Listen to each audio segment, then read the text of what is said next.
Juanma González. Dani Palacios. Buah, año 1987. ¿Qué estábamos haciendo? Estamos de lleno en ese año. Yo estaba de lleno en mi infancia. Yo tenía 10 años, estaba en cuarto de GB. Creo que fue mi último o anteúltimo año feliz. Sí, no, yo estaba a tope de felicidad con 10 años.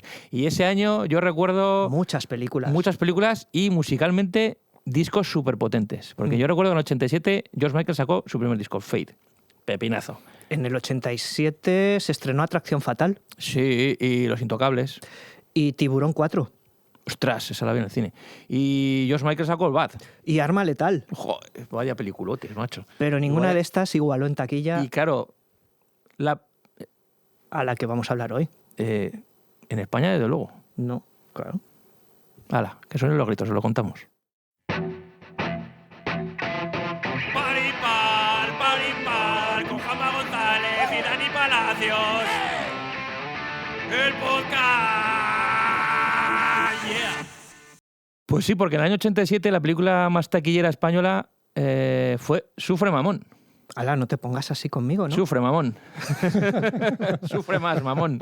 Y para hablar de ella hemos traído a la persona que conozco que más admira a los hombres G, que es Gonzalo Contreras, que, bueno, en realidad has venido en todas nuestras temporadas. Esta es la quinta vez que vienes igual. No, más, ha venido más veces. ¿Has venido más? Más. Es que ya llevamos años, ¿eh? Que llevamos Aquí. unos cuantos años ya haciendo el podcast, sí. Gonzalo. Él fue nuestro primer invitado. El primer programa que hicimos, el primero de todos, el número 1 de Par Impar, allá por octubre del 2019, que fue finales de octubre coincidiendo con Halloween, fue películas de terror y él fue el primero. Él está en el número 1. Lo que pasa es que no lo llamamos invitado, lo llamamos conejillo de Indias en esa época. Me gusta. Me gusta. Ya os dije el otro día que me siento el Miguel Ángel Revilla de vuestro programa. Porque estás en todas las... apareces en todos, necesitáis, ¿no? Venga, me animo a venir aquí. Eres nuestra ficha favorita. No, pero tú eres un fan irredento de Hombres G. De hecho, lloraste cuando proyectaron el documental de Movistar en Kinépolis la otra vez, que estaba yo, te vi llorar. No se cuenta de forma pública, pero bueno. Te vi llorar. No, eso era de emoción, de la alegría de ver el documental. Sí, es un grupo que me parece extraordinario, me parece además clave para entender los finales de esa movida madrileña y que además es, yo creo que muy influyente en grupos posteriores, como por ejemplo El Canto del Loco y tantos otros. Uh-huh. Y digamos que esta apología de los alrededores de la M30 musicalmente tiene sentido, ¿no? En su época. Yo creo que esta especie de cosa tan lúdica que ellos proponían, sí. De quitarle la pesadez y el significado a las cosas, era como muy novedosa en la época, ¿no? Sí, yo creo que también... El fenómeno fan, supongo, también. Bueno, con ellos nació un auténtico fenómeno fan. Es más, es uno de los pocos grupos que años después, varias décadas después, no solamente sigue atrayendo a los fans de toda la vida, sino a las nuevas generaciones. Bueno, lo vimos en el documental cuando estuvimos en Kinépolis. Es la parte increíble de la carrera de Hombres G. Muchas de las personas que querían hablar eran chavales de 15, 16 años que evidentemente vienen de una herencia por parte de sus padres, por parte de, incluso diría algunos abuelos, y realmente siguen encandilando con sus canciones. Es un grupo que sigue vigente y que no pasa de moda. Sí.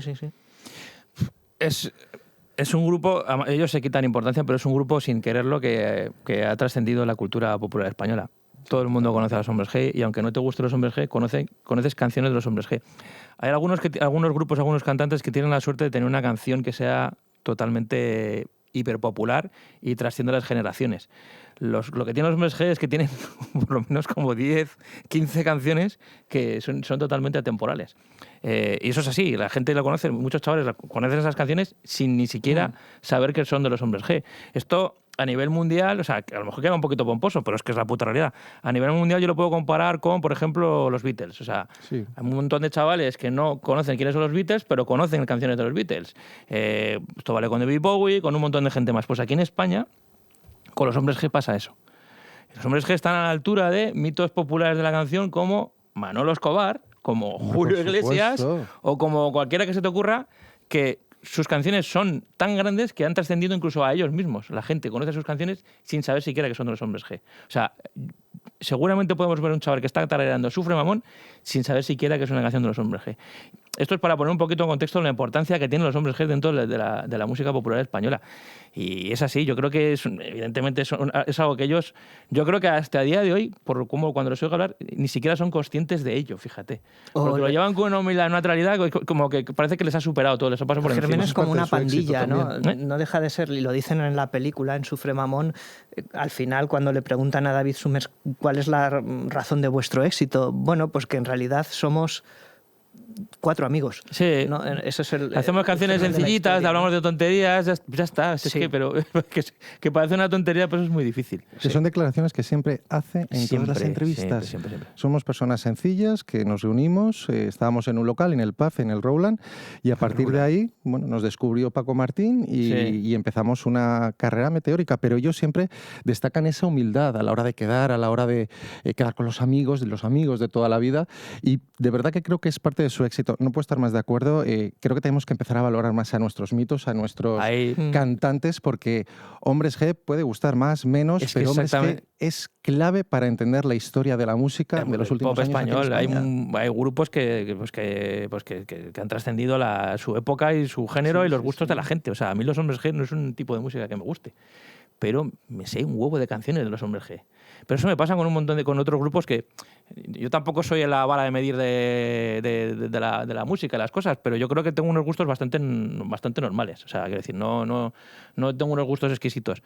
Pero hay ciertas cosas que, independientemente de que a mí me gusten o no, o sea, no se les puede negar el éxito. Y los Hombres G, el Canto del Loco los han mencionado, La Oreja Vago no me gusta, me conozco como mínimo 10 canciones. O sea, una serie de cualidades, ¿no? Las letras realmente son muy frescas, ¿no? Son muy divertidas. Evidentemente, y hablan de cosas que además los chavales en ese momento, que al final, por eso son atemporales, ¿no? Que son el mismo momento que ocurre ahora mismo. Sí. Hablan de cosas que nos importan, que nos llaman la atención, que son muy simpáticas y además también muy frescas.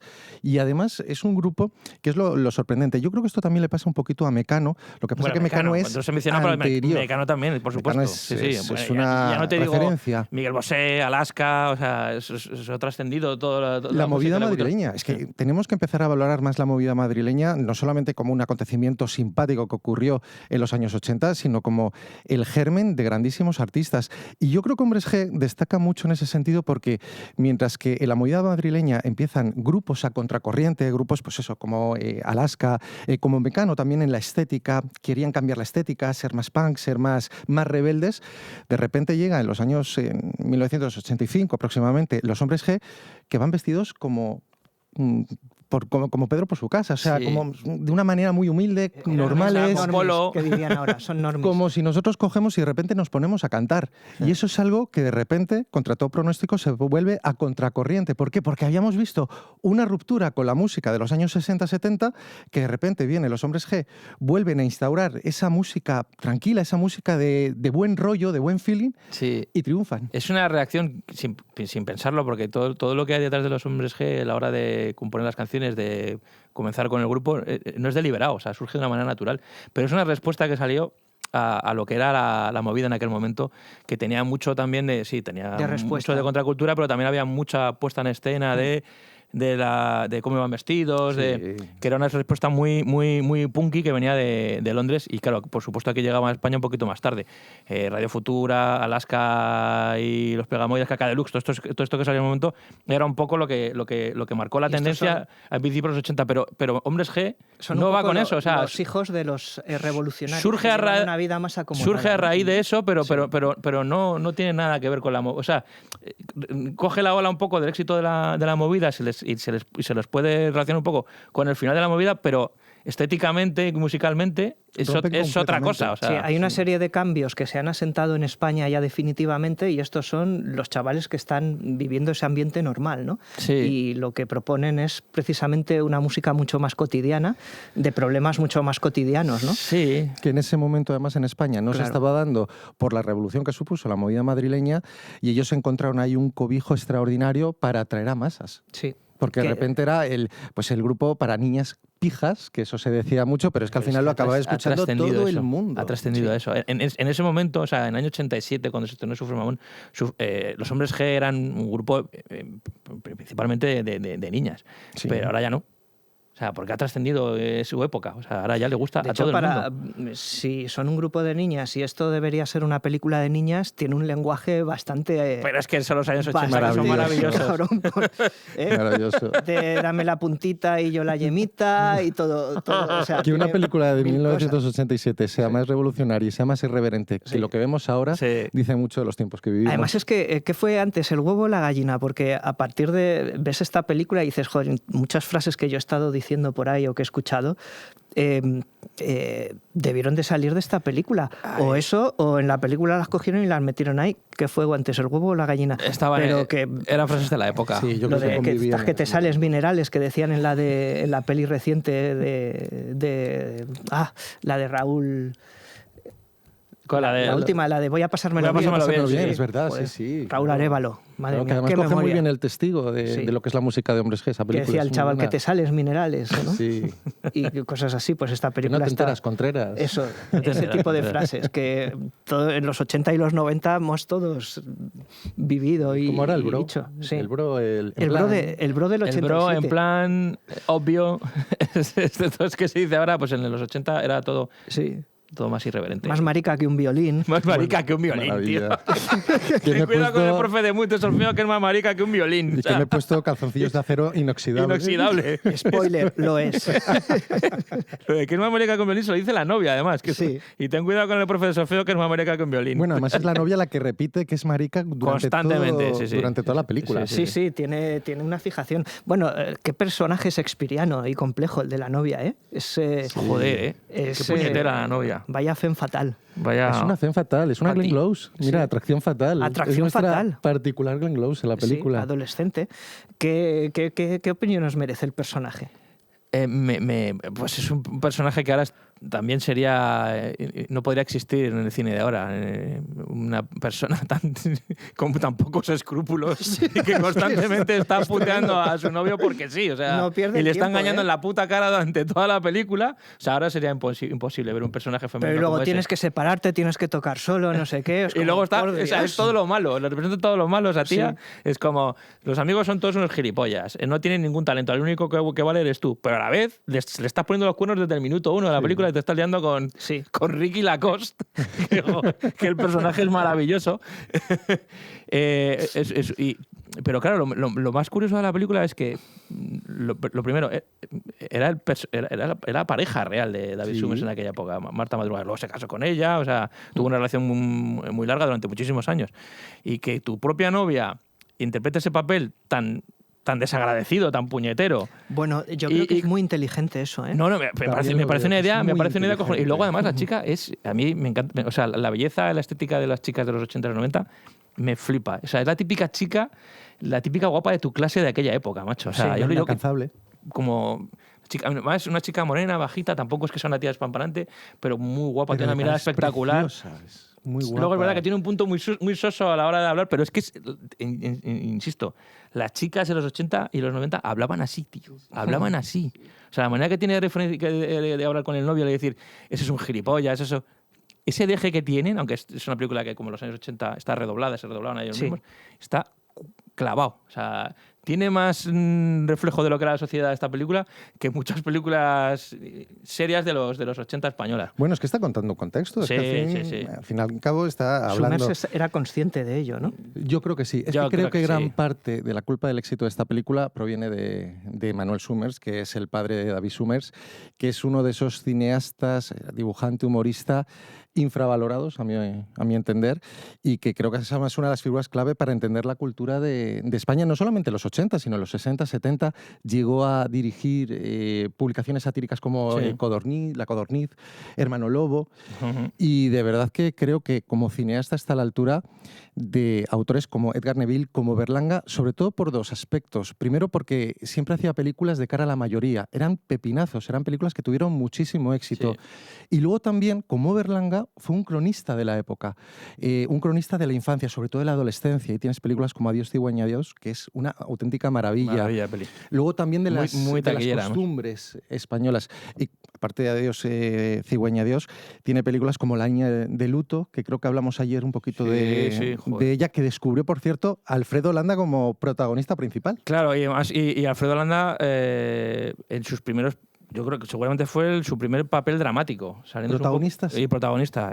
Una película con mucha carga, muy... año 64, que es creo que es la 64. Peli, donde trata un tema casi lorquiano, pero aligerado. El chico que está esperando a que su novia cumpla el luto para poder casarse con ella. Y se van a casar, se muere su padre, entonces tiene que guardar un año de luto y tienen que posponer la boda. El tema me parece apasionante. Es apasionante. Y cómo el tío lo lleva fatal. El pobre Alfredo Landa quiere casarse con su novia, quiere...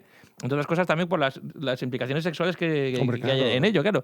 Entonces el tío te tiene que aguantar un año más de celibato y porque se ha muerto el padre de esta chica, o sea, no lo aguanto. Es una idea súper brillante para una película de los años 60. Pero luego tiene una de mis películas favoritas de la historia del cine español y que fue un auténtico pepinazo, y eso es una cosa que tampoco le perdonaban a Manuel Summers, que sus películas fueran muy taquilleras, que fue Adiós, Cigüeña, Adiós. Una película que fue un éxito en España. Las películas del tardofranquismo, que aquí ya hemos mencionado, tratan temas también súper complicados, y además jugando con la comedia. O sea, esto de que unos niños de repente, unos adolescentes, se queden embarazados y decidan, para estar a salvo de los prejuicios de la gente mayor, deciden tener el hijo ellos solos en una guardilla y escondidos. Es espectacular. Me parece una idea cojonuda. Luego hicieron la segunda parte del Niño es Nuestro, que también moló, pero la primera es espectacular. Todo este paso de Manuel Summers de las películas más o menos serias y respetadas en los círculos críticos al cine más comercial, no se lo perdonaban, macho. O sea...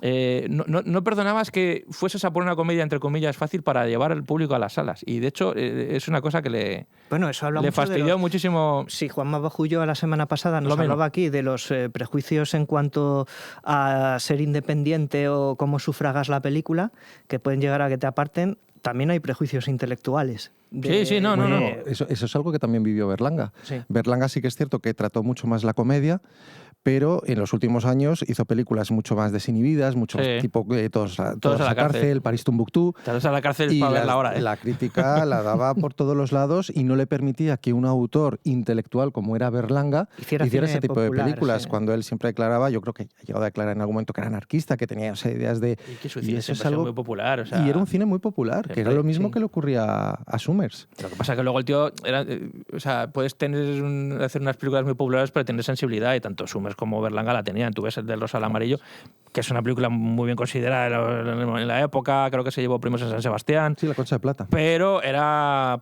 una película con una... que es muy fácil de ver, o sea, que entras de lleno en ella. Es una película que tampoco es que sea... Es una película con una visión muy comercial.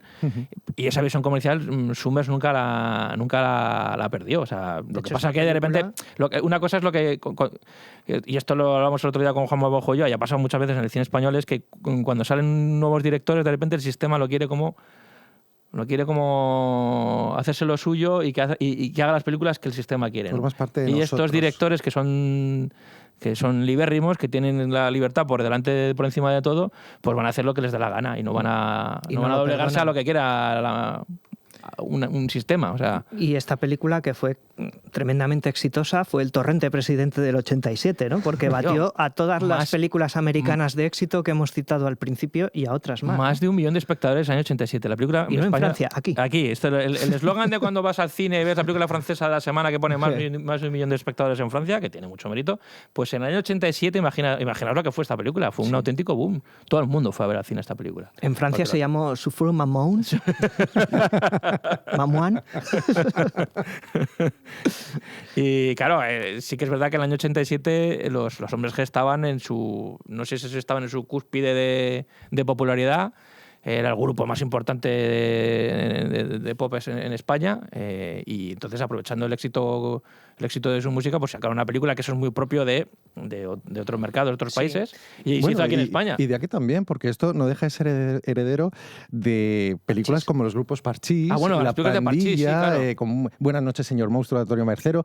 Era un concepto muy parecido en el sentido de que eran los componentes haciendo de sí mismos. Sí. Lo que ocurre que aquí tiene esa parte de biopic ficcionado, dibujado, que de hecho hay elementos que son reales. Pues, por ejemplo, la secuencia en la que aparecen como figurantes en el programa 300 millones me acuerdo de es eso, real. Yo me acuerdo de eso. Es su primera aparición pública, su primera aparición ¿Y lo en reproducen o televisión. son imágenes televisivas del momento? Yo creo que lo reproducen. No. Las imágenes que vemos en los monitores, eso es del programa Pues fíjate... Pero yo creo que lo que hay detrás está... Exactamente. Sí, fíjate, o sea, a nivel CMX, ¿no? Esto de falseamiento de la imagen. Sí.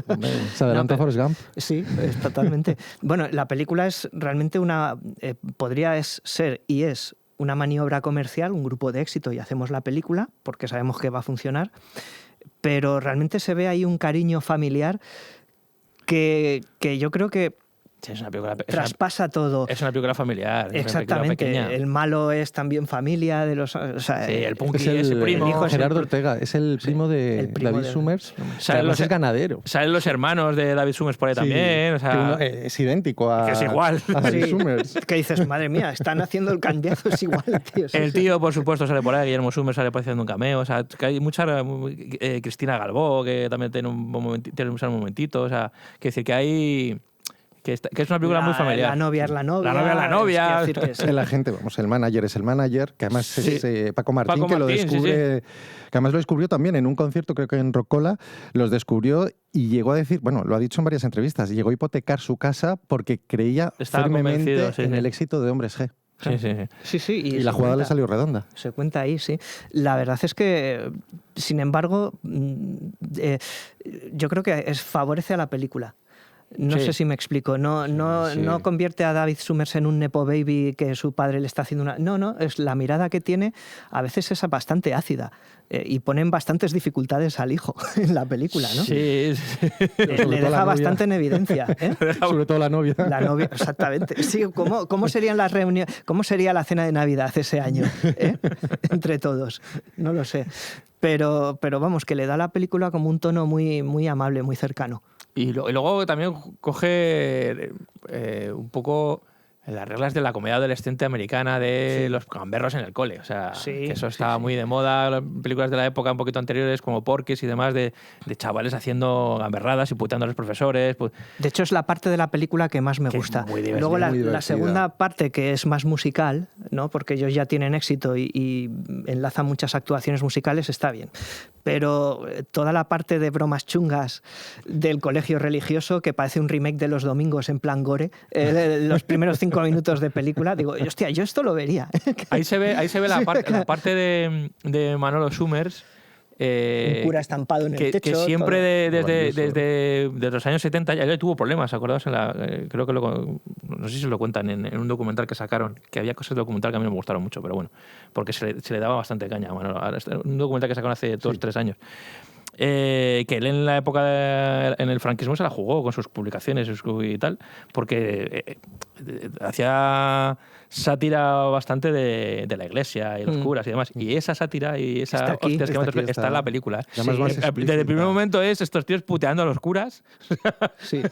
Pero como que no hay con más Luis Escobar, rollo, con Luis Escobar diciendo, aquí había alguien que... Le he echado huevos. Aquí faltaban huevos y los huevos los he puesto yo. Luis Escobar haciendo de cura. Y el profesor que se va de clase, que os den por el culo a todos. Bueno, es que lo que es maravilloso es que de forma, creo que totalmente involuntaria, pero al final ha quedado ahí patente, se ven las diferencias entre lo que es la escuela concertada privada y la escuela pública. Tú ves ahí a los curas hablando como hablan y luego ves al profesor que está hasta las narices los huevos de los chavales, que además es Antonio Gamero, que está estupendo, el abuelo de Manolito Gafotas. Sí.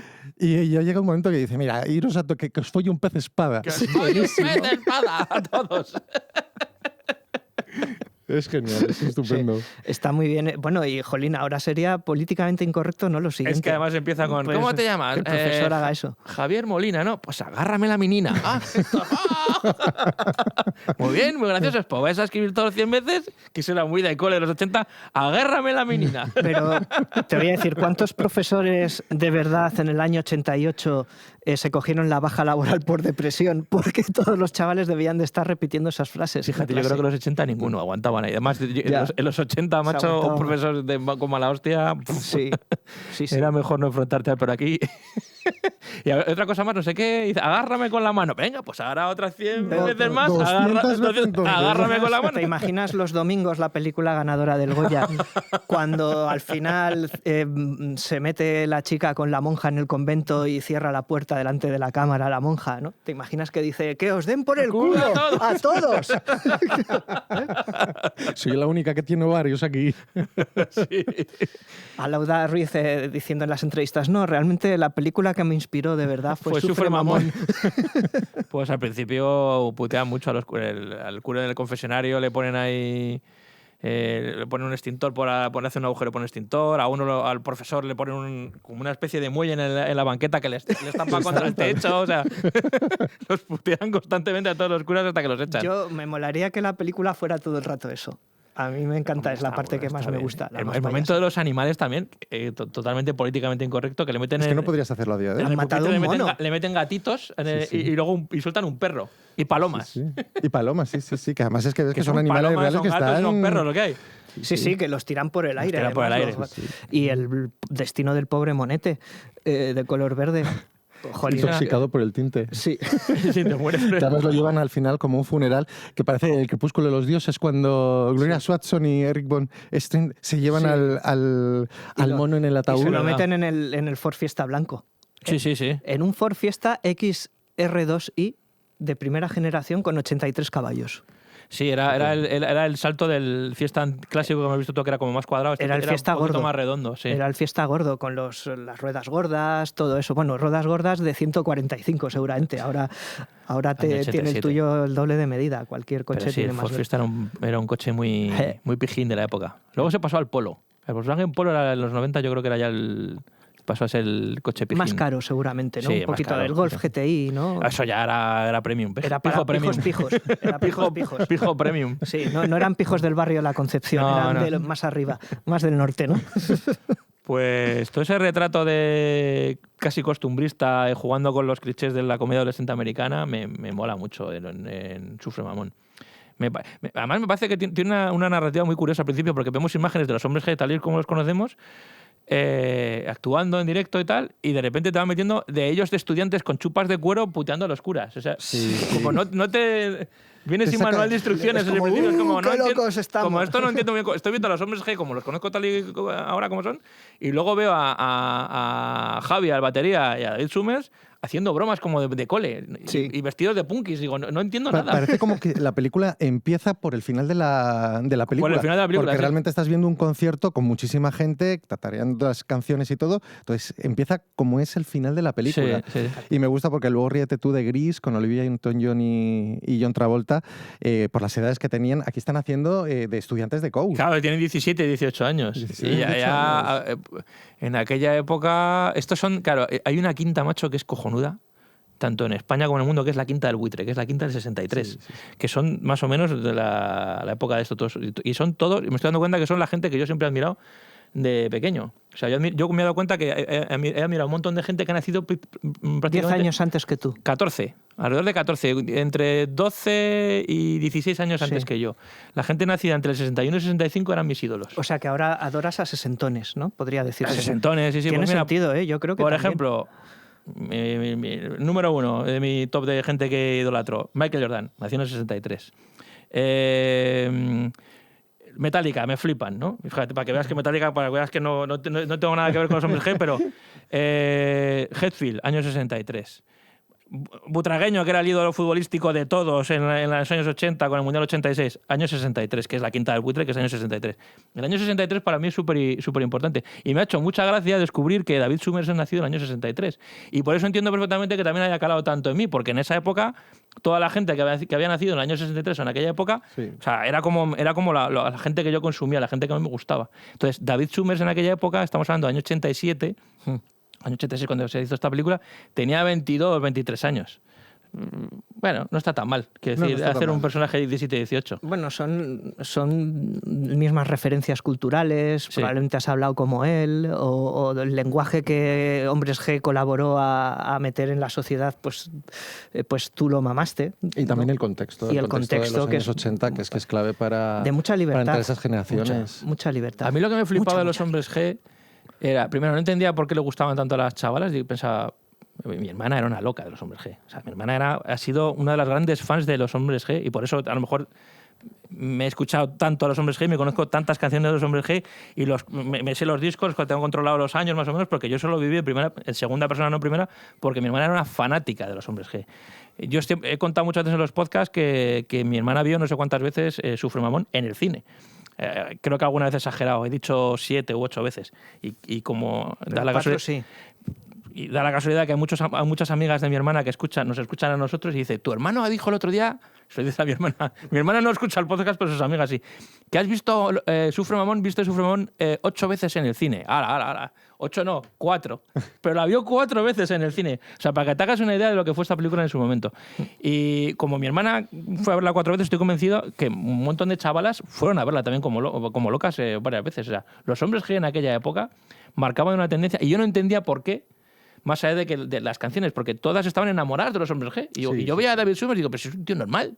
Y luego le escuchabas hablar y digo, espérate, a lo mejor es que lo oyes hablar y es un tío...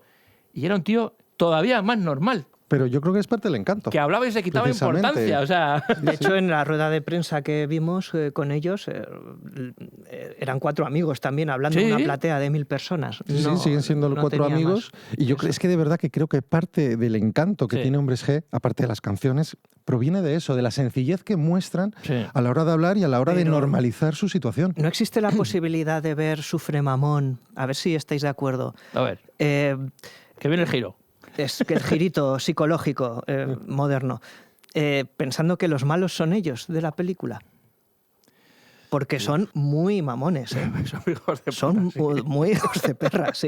Es que tienes a los Matan otros... a un mono, maltratan animales. Yo qué sé, tío. Son un poquito como Daniel San en Karate Kid. ¿Hasta qué punto...? Exacto, son bromas muy chulas. ¿Por qué no le dejas en paz a los Cobra Kai? Si estás tocando un poquito de mal. Ellos no son buenos, pero tú eres un poco tocapelotas. Sí. Es que hay un poco también de los Hombres G. Ves el otro lado, ves a la novia, ves a Ricky Lacoste, que tiene además a todas las chicas del colegio con el tatuaje como si fueran ganado. Esta es mía, esta es mía. Como si estuvieran marcadas. I love Ricky. I love Ricky. Y además se nota que les ponen las manos cuanto más abajo mejor. Sí, hay momentos que los planos son y la agarran los dos del culo así placa y se las lleva. Son constantes. No sé, viendo cuáles son los villanos oficiales de la película, diría que los Hombres G no. Los Hombres G son los héroes de la historia. Me encanta cuando el primo dice, si juegas conmigo estás jugando con la muerte en el bar. Tiene un montón de frases para apuntar. Tiene un momento buenísimo que es cuando están, que también es un momento que dices, hostia puta, esto será imposible ahora en una película de ahora, que es cuando se están jugando a los chinos, ¿quién se va a trincar a la chavala del bar? Y la chavala encantada. La chavala diciendo, encantada. De hecho, está esperando a David porque es su favorito. Ella que se quiere trincar a David. Y el plan, que me parece genial, es meterse en el baño de las chicas y el que vaya a meterse en el baño de las chicas a trincarse a la muchacha va con una peluca y con unos cocos aquí simulando pecho debajo. Juegan a los chinos y le toca a David y al final el tío va a entrar, ojo, ¿eh? Sí. El tío dice, bueno, entra. Y justo en ese momento aparece su hermano, que es igual a él, y dice, pero David, tío, es que habla igual que David Summers. David, tío, que te está buscando papá y tú estás aquí disfrazado de Bibi Andersen. Año 87. Ese chiste ahora es imposible que se haga. Ya. Y lo aprovechan ese momento de confusión. Javi se pone una peluca y se entra corriendo al baño y todos detrás para darle. Sí. La peli chiste tiene, de Porky es muy cachondo. Sí, pero es como muy fresco todo. Reproduce muy bien una pandilla de verdad. Y solo hay que ver las camisetas. La peli es un despliegue de camisetas. Hostia. Esa de West Side Story que lleva Dani Mezquita. Dani Mezquita que sé que nos ha visto muchas veces. Igual no a ver si ojalá escuchas el podcast. Dani Mezquita lleva las mejores camisetas de la peli. Sí. Porque lleva la camiseta de West Side Story, lleva una camiseta de los Dead Kennedys, que mola mucho, rollo punky y tal, y lleva una camiseta de Samantha Fox, que pone Touch Me, que es Samantha Fox con las tetas fuera. O sea. Es una puta genialidad tras otra la peli, en serio. Las camisetas molaban mucho. Yo pagaría por una de esas. La de Samantha Fox es graciosa. La de Samantha Fox es buena. Pero la de West Side Story me parece genuinamente bonita. Sí, esa la podría llevar. Los Kennedy, joder, sí, llevan camisetas chulas. Mola porque se ve la M30 pegada a los parques infantiles como ahora mismo sería imposible, ¿no? Es como digo, se han puesto una pequeña alambrada para que los niños no corran por las 7 carriles de la M30 a 120. Bueno, es el Parque de las Avenidas. Es el Parque de las Avenidas, sí. Que además se criaron allí. Ellos son de allí, sí, claro. En el Parque de las Avenidas. Y es que la verdad que, es más, sale algunos edificios que todavía... El edificio de donde está Paramount ahora. Está Paramount. Sí, el de los cubos. El de los Se ve cubos. perfectamente, Se ve perfectamente. Sí. O sea, identificas muchas de las zonas, si paseas por allí. Bueno, el propio pub, el propio Rowland, sigue presente y ya son sitios de referencia, sobre todo si quieres seguir la senda de los hombres G. Es un Madrid ya, ese Madrid del año 87 es un Madrid ya más luminoso. Sí. Se ve como más una ciudad y un país que está en progreso, que está... Claro. Se ve todo como Sí, que como cambia. que los propios hombres G ya han nacido en un contexto que Están en un contexto más estable. Estabilidad. Sí, eso me gusta. Si tú ves el Crack, por ejemplo, uno que es del año 81, que son 6 años después, y parece que estás en una ciudad totalmente distinta. O sea, todo mucho más gris, bueno, son gente mucho que más es más oscuro. talludita y proviene de otro entorno. Sí, pero la ciudad que se ve como sí. se ve como más... Sí, porque además no creo que sea solamente por la intención. En el caso del Crack de Garci, de sacar ese Madrid más oscuro.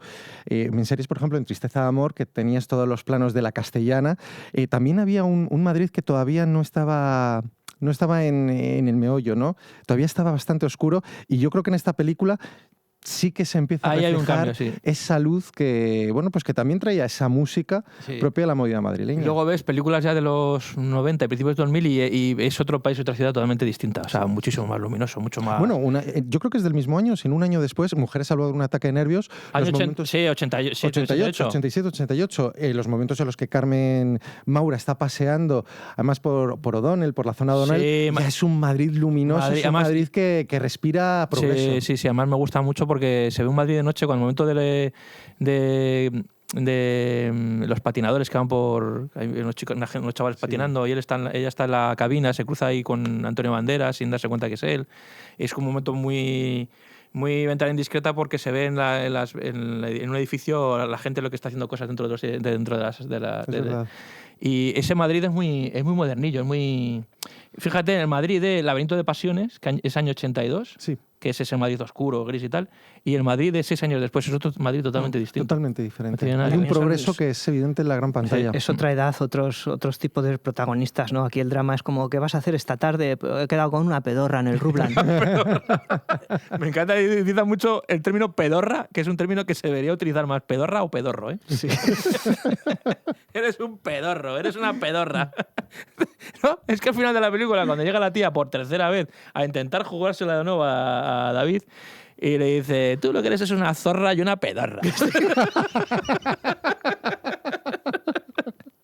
y le hace así y se va. Y la otra se queda con cara de póker. Pero simplemente cómo lo dice con esa...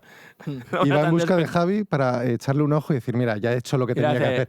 Se dan un abrazo, como buenos amigos. Eso también hablaba de los años 80. Y se van a gastar 7.000 pelas en zapatos. 7.000 pelas en las botas que se traían de Londres, que supongo, entiendo que hablan de las botas de Frankenstein, que son las Dr. Martin. Sí. Son las botas de punky de toda la vida. Y dice, bueno, las botas esas me han costado 7.000 pelas. O sea, que no te creas que eso me gusta poca cosa. Todas esas referencias, por ejemplo, también el Ford Fiesta, luego están implícitas en sus canciones. Claro. O sea, vas escuchando las canciones que aparecen en el... Sí, han salpicado la película de motivos de las letras de David Summers. Claro, a lo largo está bien pensado todos eso. Los elementos, cosas evidentes, los polvos pica pica que le ponen a Ricky Lacoste, el Ford, el tema de los zapatos de Frankenstein, todas las canciones tienen ahí guiños a momentos que hemos visto durante la película. ¿De cuándo las canciones, cuántos tiempo anteriores a la película son? Por ejemplo, la del Ford Fiesta. A ver, Sufre Mamón y Venecia creo que las grabaron en el año 83 y grabaron 4 canciones como una especie de maqueta. Pero el primer disco creo que es del año 85. Entonces hay una diferencia de... un año. Casi, o sea, no llega a 2 años. O sea, esos 2 años es una explosión de hombres G que yo, insisto, la viví perfectamente en mi casa y me acuerdo perfectamente de ella. Y es más, me hace mucha ilusión, cada vez que veo Sufre Mamón, me hace mucha ilusión que se vea el momento en el que hombres G, que debe ser el año 86, fueron una tocata. Tocata era el programa de referencia de aquella época. Justo antes había sido Aplauso, pero ya en medio de los 80 fue Tocata. Y después Rocopop. Y luego Rocopop, efectivamente. Pues en Tocata yo tengo, y todavía las guardo, un montón de actuaciones en beta, que grabé en beta. Y una de las que tengo entera es la que se ve en Sufre Mamón. Yo grabé no, fue mi hermana la que estaba ahí con el beta. Grabó esa actuación de los hombres G y no sé cuántas veces me he visto las chicas cocodrilo que cantan y Indiana, que es la que vemos al final de la película. Que me hace mucha ilusión ver eso. Es una especie de making, ¿no? Porque yo creo que aprovechan esa visita de los hombres G a Toccata para que Manolo Summers lo integre dentro de la película. Y entonces vemos un poco lo que es detrás de las cámaras. Es como una especie de making, ¿no? Sí, y es muy interesante porque le presta mucha atención a esa cámara enorme y tan de la época. Pues esa actuación de los hombres G en Toccata la tengo entera grabada en una cinta beta. Y ahora me dices que tienes teleindiscretas almacenadas en cajas. Alguna tengo guardada. De los momentos de V. Sí, son los mejores. Y tengo alguna pegatina guardada todavía. Creo que tengo alguna. Sí. Yo conservo muchas cosas de los 80. Y ya te digo que los hombres G, esa actuación y tengo alguna cosa también grabada de la bola de cristal. Pero eso tengo que revisarlo. A ver si algún día tengo que coger tengo 2 reproductores beta que todavía no... O sea, hace 3 años funcionaban, pero ahora no lo sé si funcionan. Pero me encantaría probar a ver cómo se ve todas esas actuaciones que tengo ahí grabadas de Toccata, que tengo muchas, y muchos videoclips grabados de Toccata. A ver si se ven. Igual están borrados, grabaste encima y qué calor. No. Hay muchas cosas que luego cuando vino la Fibra Baloncesto las borré y puse baloncesto encima. Pero hay otras que ya sabía el valor que tenían y todavía están. Y lo de los hombres G todavía lo conservo, seguro. Sí, son como incunables casi, ¿verdad? Sí, yo me acuerdo de números de la Super Pop o de Teleindiscreta. Comprados con una ilusión que ahora no... Bueno, para empezar ya no compramos revistas, ¿no? Pero era bonito. Super Pop, mi hermana nostalgia gratuita, amigos. Sí. Vamos, te da conocimiento además de cine, de música, sobre todo de cine. En mi caso era la Supertele. La Supertele, yo también. Me acuerdo las fichas que descubrías una serie de películas, y me acuerdo además de haber descubierto en la Supertele Sufre Mamón y Suéltate el pelo posteriormente, como películas que iban a poner, no me acuerdo si era en Antena 3, en una cadena, y era como, ostras, la película de los hombres G, tengo que verla, tengo que echarle un ojo. Yo recuerdo comprar la revista Bravo en alemán. Ostras. Porque venían cosas de Rocky 4. Que por cierto lo mencionan aquí. Sí, en 2 ocasiones. Además, tiene mucho rollo boxeo esta peli. Claro, es que ahí luego está el rollo de Manolo Summers, que Manolo Summers era un gran aficionado al boxeo, le gustaba mucho el boxeo. Manolo Summers con esa apariencia de bajito, salado, andaluz, cuando se cabreaba tenía mucho peligro, ¿eh? Te podía soltar una hostia y tirarte al suelo, ¿eh? Estaba fuerte. Entonces, esa diferencia boxística yo creo que es una propia licencia que se toma el padre de David Summers. Eso, al final metiendo a ese veterano de boxeo, que sabes que es un boxeador de verdad, enseñando a David. ¡Cúbrete! ¡Deja de pensar en las niñas!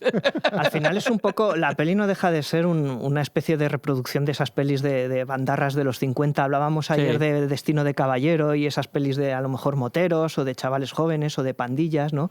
Que eran películas de serie B juveniles, y esto no deja de ser un poco también eso. Sí, trasladado aquí a España. Y eso está muy bien, porque sí que ves evidente, pues eso, las influencias de Porky's y otras películas de los años 70-80, es Madrid americana, pero está muy bien adaptado a lo que es la cultura española, la cultura madrileña. Sí. No, y luego la película le encuentra un complemento en las canciones, que son tirando a sensibles a veces de David Summers, ¿no?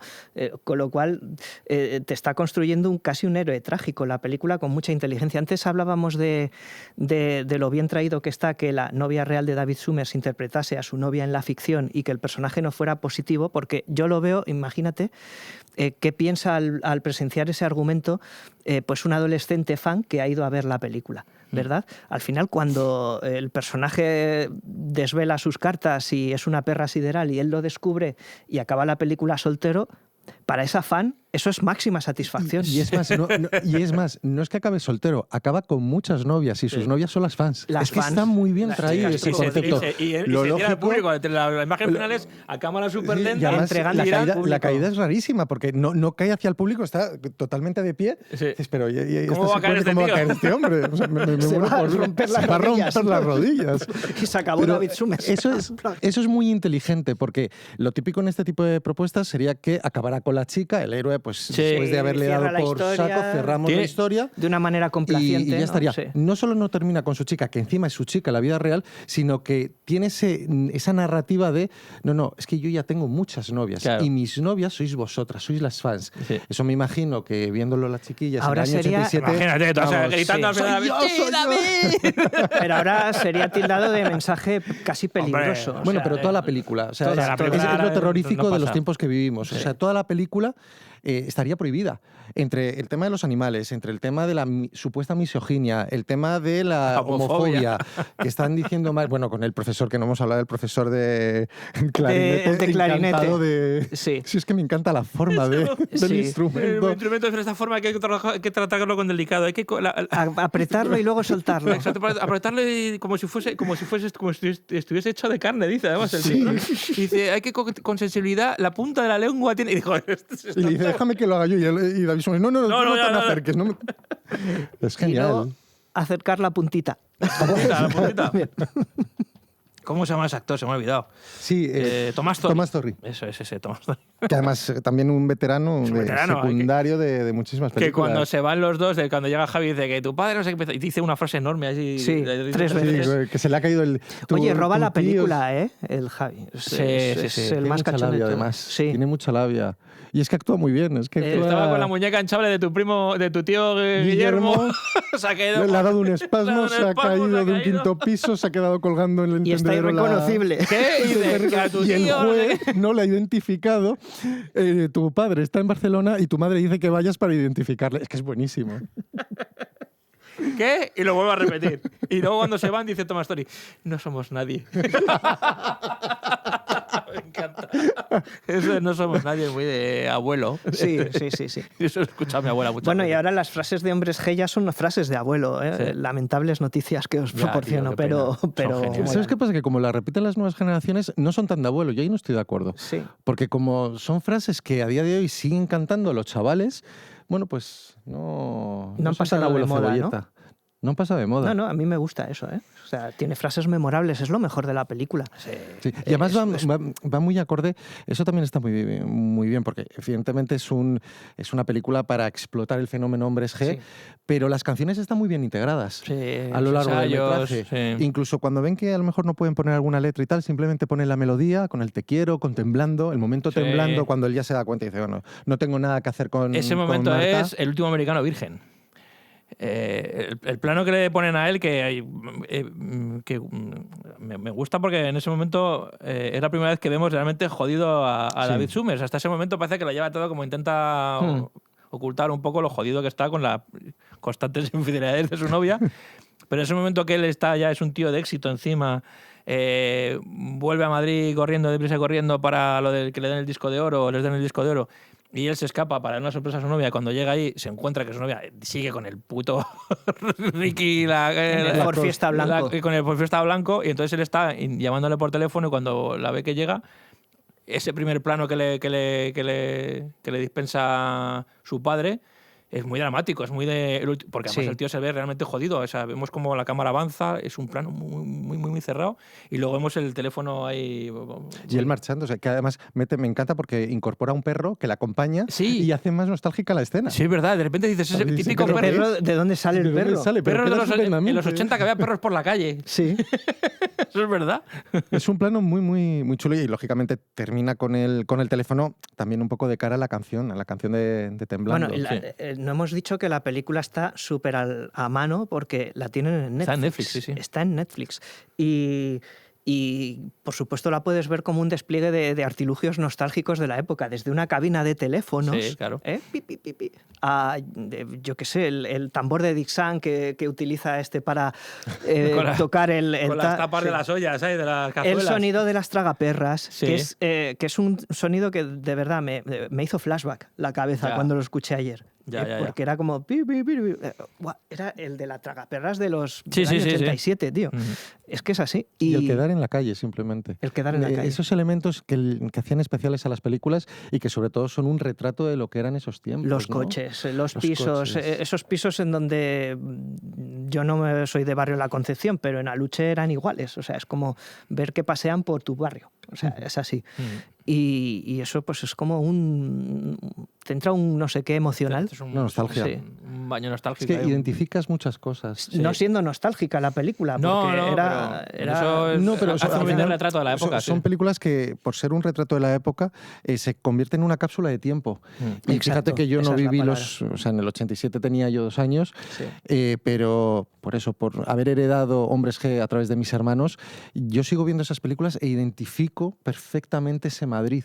Ese Madrid, pues eso, que no tenía un carácter, en el caso de la película de Hombres G, no tenía un carácter nostálgico, pero no puedes evitar sentir melancolía ante cosas que ya no ves. Sí. Y que eran muy bonitas, que estaban muy bien. No, que es auténtico, que Es realmente auténtico. han puesto ahí la cámara. Y que éramos felices y no lo punto. sabíamos. O sí lo sabíamos, pero No lo bueno, sabíamos. pero ya ha quedado en el olvido. atrás. Sí, pensábamos que íbamos a llegar a algo mejor. En aquella época, yo creo, en esa España, en los años 80, estábamos viviendo una época mejor que la anterior, pero pensábamos que íbamos a ir a algo todavía mejor. No había límite, ¿no? Y yo creo que en ese momento ya se había alcanzado, fíjate.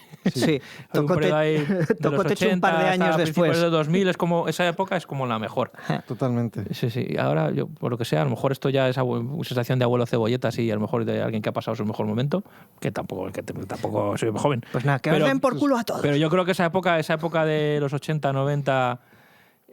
bueno, Principios 70, de los 80, 2000, 90 y también. principios de 2000 es la mejor época que hemos vivido en los últimos años y creo que llegamos a una plenitud que no éramos conscientes. Las bromas chungas estaban bien vistas, Sí, todo. joder. Y que no pasaba nada, que podías hacer bromas y Sí. todos sabíamos hablar el mismo lenguaje. Yo creo que por eso, fíjate, estoy totalmente de acuerdo, yo creo que por eso a día de hoy somos tan nostálgicos. Sí. No creo que sea por casualidad, creo que Es un somos muy producto nostálgicos de porque los además coincidimos ofendiditos, en ¿no? esas fechas. Mira, Es el otro una día vía de hablando de películas del 2001, que ya Sí. está alejado del 87, recordábamos esos momentos como, jo, qué felices éramos, en este caso con el cine. Nos vamos a los 80, finales de los 80, con Hombres G y con este tipo de grupos. Los 90 ya ni te cuento. Siempre retomamos la nostalgia de aquellos años Sí. y coincidimos la mayoría. Pero igual, quizá eso les pasará también a los que ahora tienen... No, hombre, eso les pasará a ellos, eso seguro. Serán los tiempos Seguro. felices de esa otra generación, Les ¿no? pasará, claro, evidentemente. Nos pasa a Nosotros todos. seremos ya polvo en un ataúd, ¿no? O algo así. Como Pero, el mono. O el mono. El mono verde, teñido Pero de verde. tú hablas... Que, por cierto, no sabes si enterrarlo en el Valle de los Caídos o tirarlo al Manzanares. Manzanares. Pobre maravilloso. Mira, a mí me dio una pena cuando le lleva en la moto. ¿Os habéis fijado que cuando lleva el monito en la moto, el pequeño chimpancé, y el otro se baja de la moto y se pira, el mono hace como ademán de seguirle, Sí. de bajarse de la moto, y el otro coge y le sujeta, y el mono acaba el plano como aplastado contra el pecho del... Pero una del cosa que me amigo. flipa De es... hecho, no muere por el tinte, muere en esa Muere secuencia. abrazado. Una cosa que me mola es que están enseñando, el mono está ahí con ellos. Está, o sea, el momento de que... bueno, la típica chorra de... Que esto era muy también de los 80, de ir a un restaurante y que tuviesen animales. Sí, sí, sí. Eso yo creo que lo he contado varias Tenían que veces. haber hecho como en Fort Fairlane. En plan, ¿qué os creíais? ¿Que habíamos matado al puto koala? Que sale el koala así tomando un daiquiri después de que aparezca ahorcado en un ventilador. Pues eso tenían que haber hecho con el monete. Sí, pero es que eso es muy de la época, de Sí. los 80, de lo de los meter animales, pues eso, la coña con las palomas, los gatos... no sé, ahora sí que tengo que reconocer que el momento mono y el momento gatos y perros dentro de la clase Llama la visto hoy me ha llamado la atención, fíjate que Sí. antes no me ha seguido haciendo mucha gracia, pero digo, he pensado, digo, esto sí que es impensable. Sí. O sea, de todo lo que hay en la película, seguramente, curiosamente, lo de los animales es lo que menos se toleraría ahora. Sí. Sobre todo la secuencia de la clase. La secuencia de la clase con los gatos, que además es que son reales. Son gatos reales Ricky volando por el aire. Lo lanza. Hay Además lanza dos. hay alguien detrás que está tirando gatos a la peña. Bueno, además o sea. parece que se lo están tirando desde el pupitre, porque Sí, sí. además no ves la parte de abajo y parece que le están tirando directamente los gatos y luego Ricky lo tira hacia atrás. Sí, sí. Sí. Eso es impensable, con todas las palomas. Sí. Bueno, Hostia, el personaje de no Ricky- pone ningún gatito fue herido en la confección de esta película. No lo pones porque no. No. Alguno se metió una leche, sí. El personaje de Ricky Lacoste a mí me parece El apellido es maravilloso y el peinado. el peinado, las ¿Y qué pintas. voz y la tiene? vestimenta, ¿Qué voz? Porque lo ponía voz un actor conocido. Sí, Sí. porque el tío era un actor, es un familiar de Sí, de no David es un Summers. actor es un- profesional. es el primo. Es un primo, Es el primo de David Summers, que es ganadero. que es ganadero y tiene un acento extremeño cerrado. Sí, sí, Entonces, sí. evidentemente lo tuvieron que redoblar porque no. Pero la Que además tiene actuación, la pinta de mímica no ganadero, es tú mala. le ves Sí. y ves, El tío da la talla perfectamente como está actor. estupendo. Está te estupendo cae la mal, peli. te cae mal durante Sí. toda la película. Sí, Está- cae como el culo. Eso Cae está como el muy culo. bien, Y la sí. canción la canción que le Lo de canta la almohada. lo de la almohada. Un jersey amarillo. Sí, el tío vestido como. Sí, vas un poco como Ricky Lacoste, pero lo de la canción de la almohada es una canción lamentable, pero muy divertida, ¿eh? Tiene mucho cachondeo, tiene muchos momentos divertidos. Piénsalo bien, piensa en mi almohada, como mi almohada no hay No hay nada. nada. Es maravilloso. Maravilloso. No hay nada, no hay nada.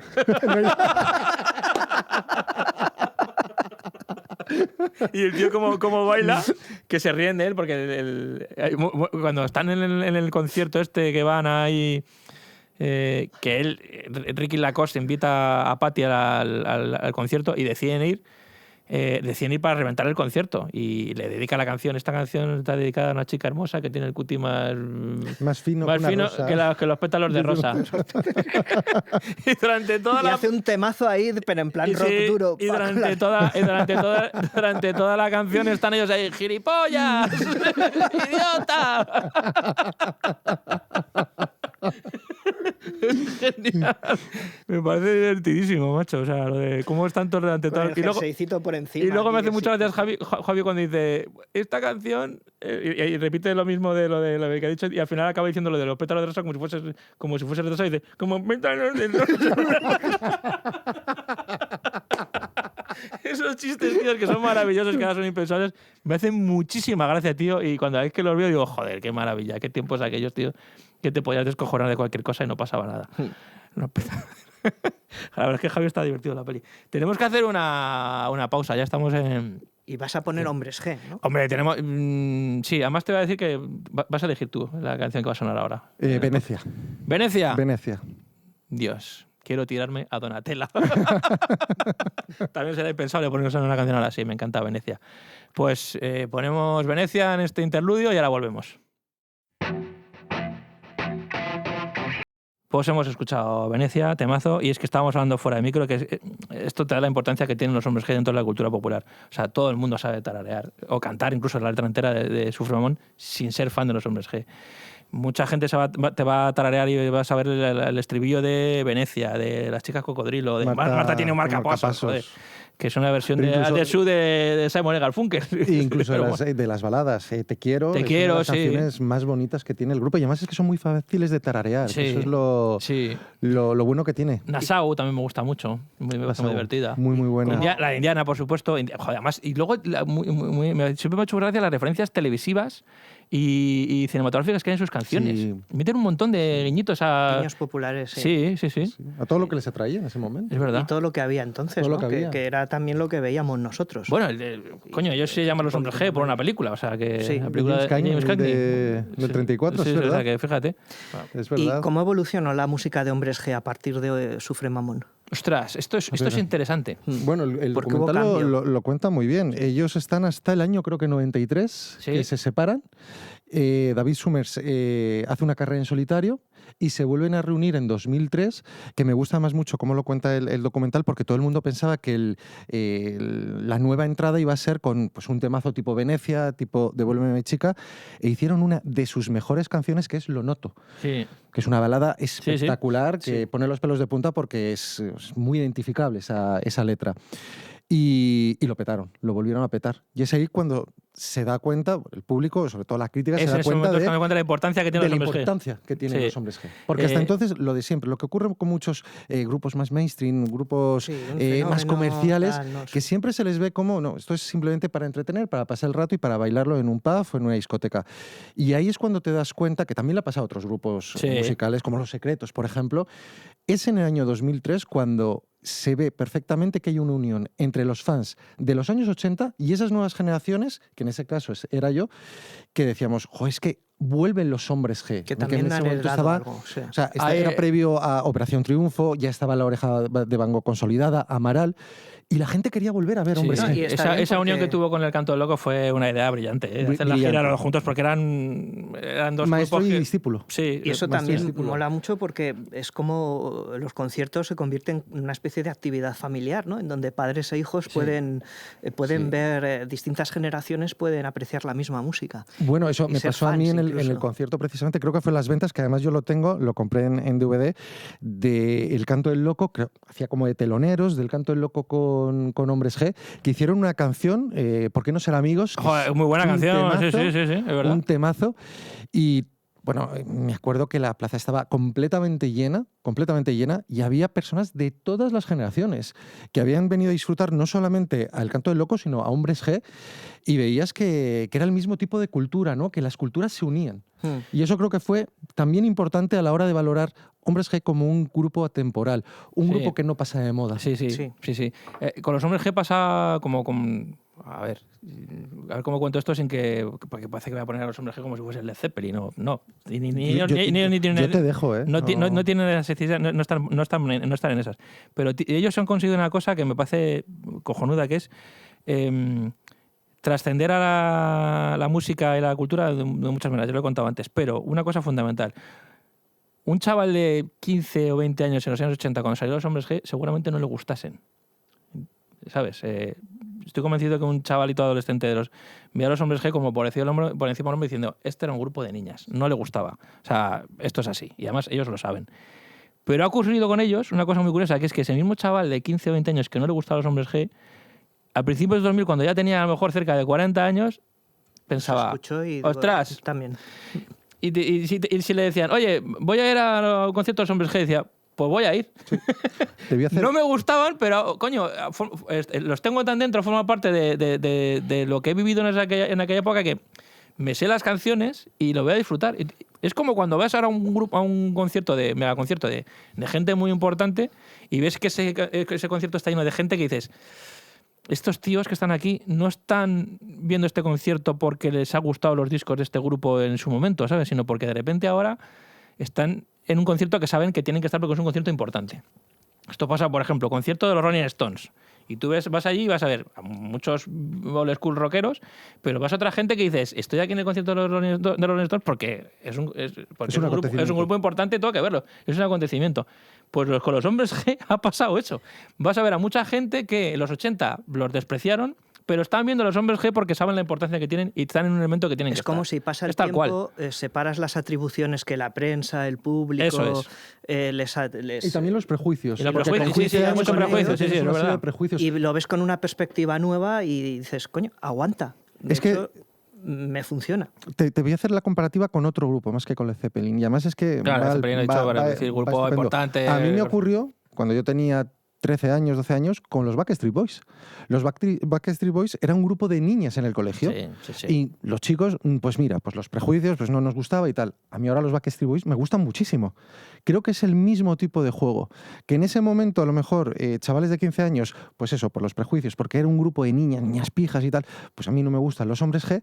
Y con el paso del tiempo, también porque al final es pura nostalgia, dices, joder, pues sí, no solamente no es que estén mal, es que están muy bien, sí. Es que es una música que pega. Mira, yo he visto, yo soy muy fan del rollo metalero, rockero y tal, me gusta mucho, y entonces cada vez que veo que las giras de Metallica, cuando vez que veo a Metallica, estoy harto de ver reels de peña que ver a Metallica y pienso, tú no has visto un concierto de Metallica en tu puta vida. O sea, estoy viendo, hace una semana has estado en el concierto de Karol G y ahora estás viendo a Metallica. No es por hacerle de mal a la persona que comparte ese reel, pero evidentemente el hecho de que tú vayas a ver a Karol G, porque evidentemente te gusta mucho Karol G, tú estás viendo a Metallica porque le estás dando la importancia que tiene a Metallica. O sea, tú estás viendo a Metallica porque crees que es un evento que no te puedes perder. A ese nivel ha llegado los hombres G. Es ese nivel. O sea, independientemente que en su momento a ti te pareciesen lo que te pareciesen, tú estás viendo a los hombres G ahora porque le reconoces la importancia que tienes y es un concierto que no te puedes perder. O sea, es así. Pero es que pero aparte de eso, o sea, es que, insisto, o sea, cuando tienen 10, 15 canciones que forman parte de la cultura popular y todo el mundo conoce, o sea, porque todo el mundo conoce Marta tiene un marcapasos, Indiana, Sufre Mamón, Venecia, Temblando, la de... Ataque a las chicas con Ataque a las chicas, sí, pues dices, coño, ya está, o sea, es que no... Esa prueba de algodón, o sea, ya está hecha, estos tíos son muy importantes, es que es así. Y me mola que haya testimonio audiovisual con 2 películas. Ha venido ahora el documental, que es muy necesario, pero me gusta que... Los mejores años de nuestra vida, se titula. Los mejores años de nuestra vida. Pero está muy bien que veamos a los hombres G en su esplendor, que es cuando surgió Sufre Mamón en el año 87, que es cuando los hombres G estaban arribísima. Era el grupo de moda en España. Todavía no estaban en ese momento más álgido, ¿eh? Que luego, esta película ayuda al fenómeno. Sí, porque luego justo después cuando saltan al charco y se convierte en un fenómeno México, ¿no? en Sudamérica. Sí, que además lo cuenta la película. Sí. En el documental.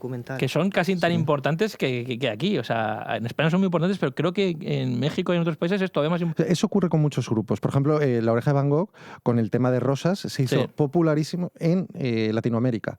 Es un grupo que yo creo que a veces es incluso más querido que en nuestro nuestro país. Pues ya está. Es que y bueno, y además Hombres G, aparte de los documentales que se han hecho, de esas películas que son testimonio de una época, también se han hecho películas basadas en sus canciones, como por ejemplo Voy a pasármelo bien, sí, sí. que es estupenda. Es una película estupenda de David Serrano de hace unos años y que recogía muy bien el testigo nostálgico.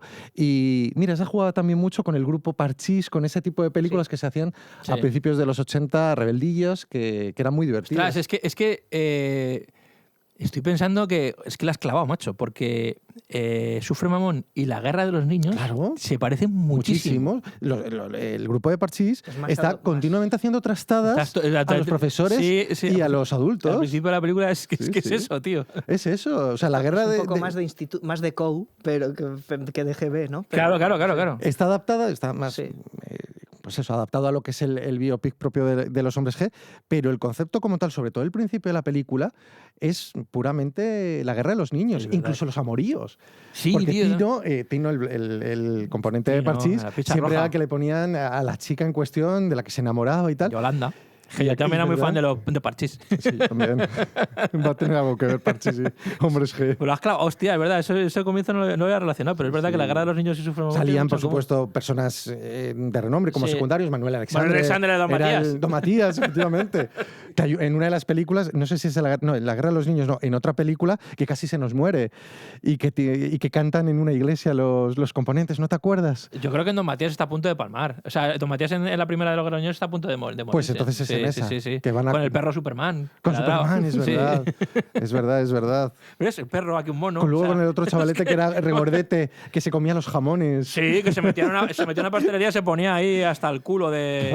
Hay un momento que están durante toda la película haciendo putadas, o sea, haciendo trastadas. El perro forma parte de la banda y empieza a putear a un obrero que estaba intentando asfaltar una calle. Sí. Entonces, cada vez que pasa y lo deja liso, el perro va y lo pisa.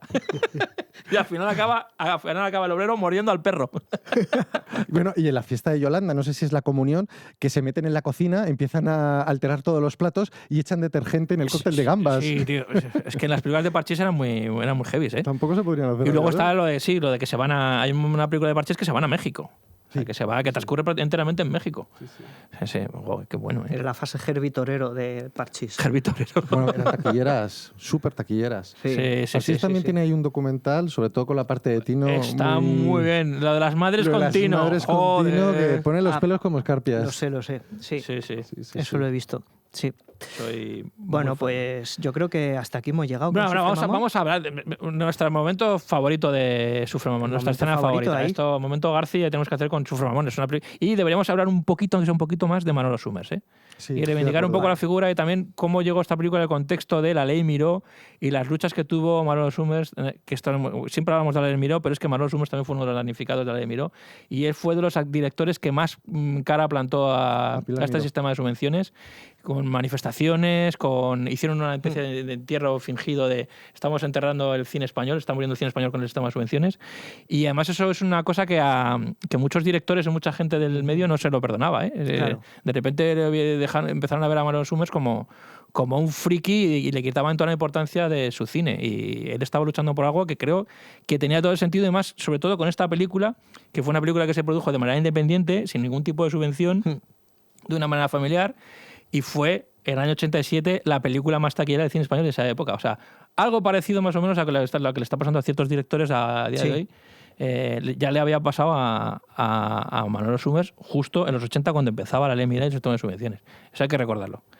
O sea, en realidad es una lucha eterna. Y reivindicarlo. Y luego, por supuesto, sus películas. Una ley que en gran medida hizo mucho daño a un cine español que estaba gustando a la gente. Que esto también tenemos que tenerlo en cuenta. Era un cine, la parte industrial, además de la parte más comercial. Sí. Se apostó por un sentido autorial, que yo entiendo que se defiende un sentido autorial por parte de los cineastas, pero también hay que atender al público. Y el público mayoritariamente estaba aceptando, les gustaba películas, ya sea de Summers, Summers, ya sea de Ozores, películas que eran mucho más comerciales, mucho más abiertas al público, y esta ley les hizo muchísimo daño. No una ley que se arrastra. No fue una muerte natural, sí. No fue una muerte natural, fue una muerte impuesta. No, eso lo asesinaron, o sea, lo mataron. Y creo que además se tendría que hablar más de este tema. Sí, lo que pasa es que por lo que sea... porque siempre parece que hay un posicionamiento hacia... No, bueno, es que la ley Miró tenía una serie de aspectos que eran muy positivos, no, pero tuvo unos que fueron extremadamente negativos, sobre todo porque no se estaba escuchando al gran público.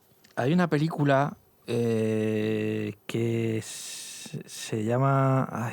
que sale también Manuel Summers, el primo Punky. Uh-huh. Creo que salía él en esa película. Se llama ¿Qué rollo de septiembre? Que creo que es de Ozores también.